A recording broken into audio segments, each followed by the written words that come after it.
Allahu Allahu Allahu Allah. Ada ialah mempraktekkan ajaran Islam. lewat pembuktian sami'na wa ta'na kepada Allah, Rasul, ulil amri menurut ilmunya masing-masing. Tapi harus lari ketiga ini. Itu jangan lupa, kalau itu lupa nanti buyar apa-apa.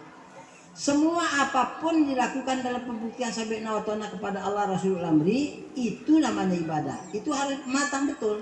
Contoh, saya kasih contoh dulu sebelum itu tadi. Siapa yang menyuruh kita sholat?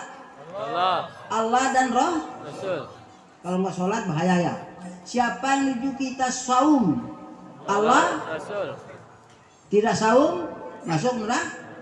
Siapa yang menyuruh kita taat kepada ulil amri? Ulil amri bukan? Allah dan Rasul. Yang menyuruh kita sholat bukan ulil amri, Allah dan Rasul. Yang menyuruh kita saum bulan Ramadan, Allah dan Rasul, bukan ulil amri. Yang menyuruh kita taat sama ulil amri, Allah dan Rasul, bukan ulil amri. Ibadah itu adalah praktek ajaran Islam dalam pembuktian taat pada Allah, Rasul, ulil amri itu. Nah itu prinsipnya. Itu tidak boleh lupa. Kalau itu lupa buyar. Nanti jadi kepentingan. Dunia ini kepentingan sekedar untuk memenuhi hasrat hidup ala kadarnya. Tapi tujuan niat, innamal a'malu binniat, amal kita juga niat. Kalau kepentingan doa dengan harapan, boleh hasil, boleh tidak. Nah, maka pertanyaannya bagaimana tadi anunya apa nih? Apakah Iya. sesuatu yang berbeda antara Ya, apakah berbeda antara ibadah? Semua ibadah itu sama. Yang beda pahalanya berdasarkan niatnya. Jadi kalau satu sholat subuh 2 rakaat, 100 orang sholat subuh 2 rakaat tidak sama, walaupun sama kerjaannya tidak sama. Jadi ibadah itu nilainya semuanya, bedanya cuma yang wajib, yang sunnah, yang afdol.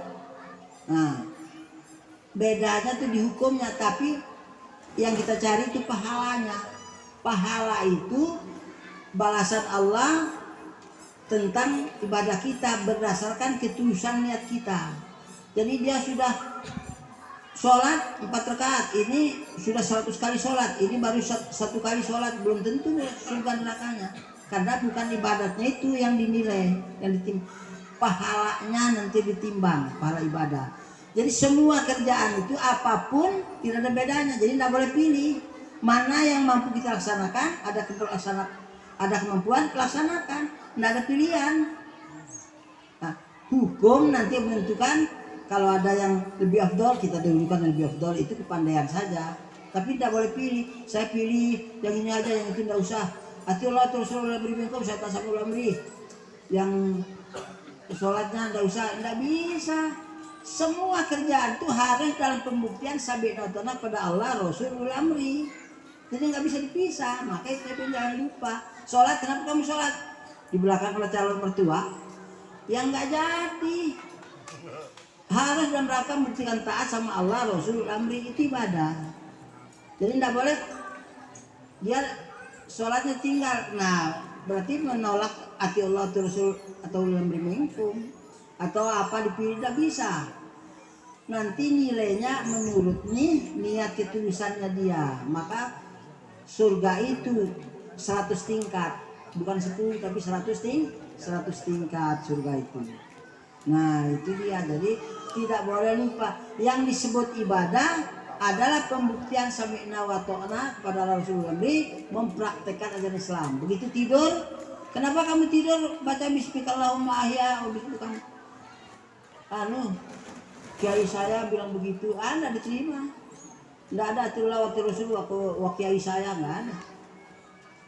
Dia harus punya ilmu. Kata Rasulullah bacanya gitu, jadi saya ikut Rasul. Nah ibadah itu. Bagaimana diterima?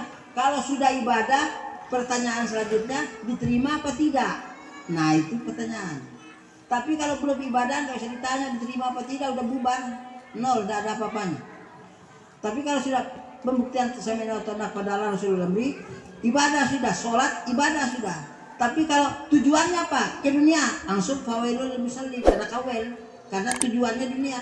Dunia itu sudah harapan doa aja, boleh kabul boleh enggak. Maka Allah ngajar kita berdoalah di dalam ibadah, jangan di luar ibadah. Karena ibadah yang paling utama, baru berdoa. Contoh, memang ini banyak pelanggar ini. Di dunia ini umum sudah melanggar. Saya mau ke Surabaya atau ke Jepang kah, mau silaturahmi. Di jalan, ya Allah selamatkanlah saya di jalan. Mudah-mudahan saya di jalan tidak ada halangan. Mudah-mudahan sampai ketemu sama orang yang saya niati saya silaturahmi itu. Mudah-mudahan Allah dimanfaatkan Allah itu untuk memenuhi keinginan dia. Jadi Allah diperbudak. Ya Allah selamatkanlah saya di jalan. Saya mau naik motor ke Surabaya ini. Mudah-mudahan selamat di jalan. Allah itu cuma diperbudak untuk menolong hidup dia. Ibadahnya nggak ada. Maka dalam Islam itu diajar berdoa itu dalam ibadah. Mau kemana? Silaturahmi. Kenapa silaturahmi? Perintahlah silaturahmi, mudah-mudahan dibalas Allah. Baru kita berdoa, ya Allah mudah-mudahan selamat, mudah-mudahan tidak ada kecelakaan, mudah-mudahan ketemu orangnya. Tidak ketemu juga tetap ibadah. Itu caranya. Ini enggak, Allah diperbudak sama dia. Mau nanam pohon, mudah-mudahan subur pohon ini, mudah-mudahan banyak buahnya, mudah-mudahan nanti pasarannya ramai, mudah-mudahan dunia melulu Allah mau dimanfaatkan untuk dia itu. Ibadah dulu, kenapa kamu nanam? Ya soalnya saya mau berbakti, mau beramal soleh, mudah-mudahan terima Allah. Ya Allah suburkanlah pohon ini, ya Allah selamatkan, mudah-mudahan lari. Boleh doa. Nggak subur, nggak apa-apa, itu bukan harapan kok. Hidup ini untuk bukan untuk kesuksesan dunia, bukan. Maka dunia ini sama.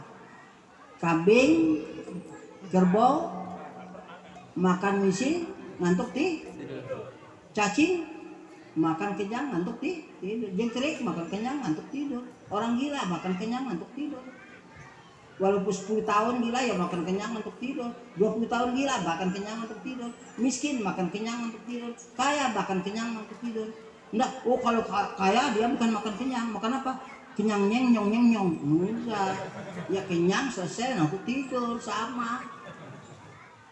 Terus untuk apa cari yang lebih? Karena untuk ibadah. Cari dunia sampai ke ujung langit sana. Cari emas sebanyak-banyaknya untuk ibadah. Kalau untuk makan ya itu makan kenyang selesai. Ngapain ditumpuk-tumpuk tidak untuk ibadah? Maka harus hidup ini adalah untuk ibadah. Pembuktian sama Allah kepada Allah Rasul ulil itu nggak boleh lepas. Kalau lepas habis kita. Maka kata Allah la'amla'anna jahannama minal jinnati wan nasi ajma'in. Semua jin manusia itu akan cemplungkan ke neraka semua. Nah, kalau istilahnya semua itu ajma'in, kalau kita ngomong di pasar itu, semua orang di pasar hari ini pasar tutup, tidak boleh ada orang yang dagang, tutup semua. Kalau bilang semua tutup, kalau ada yang di pasar itu paling tinggal satpamnya, yang lainnya sudah bubar. Semua orang di sini supaya kembali ke kamarnya masing-masing, tidak boleh ada yang tinggal di sini. Kalau ada yang tinggal, ya tinggal tukang panitianya sedikit. Maka Allah bilang la'amla'anna jahannama minal jinnati wan nasi ajma'in. Semua manusia jin masukkan ke neraka. Berarti sedikit sisanya. Maka wa qalilun minal biasakun wa qalilun minhum yu'minun. Qali-qali saja. Mau yang banyak apa yang sedikit? Yang langka itu orang khilafah itu. Mudah-mudahan. Ya bagus.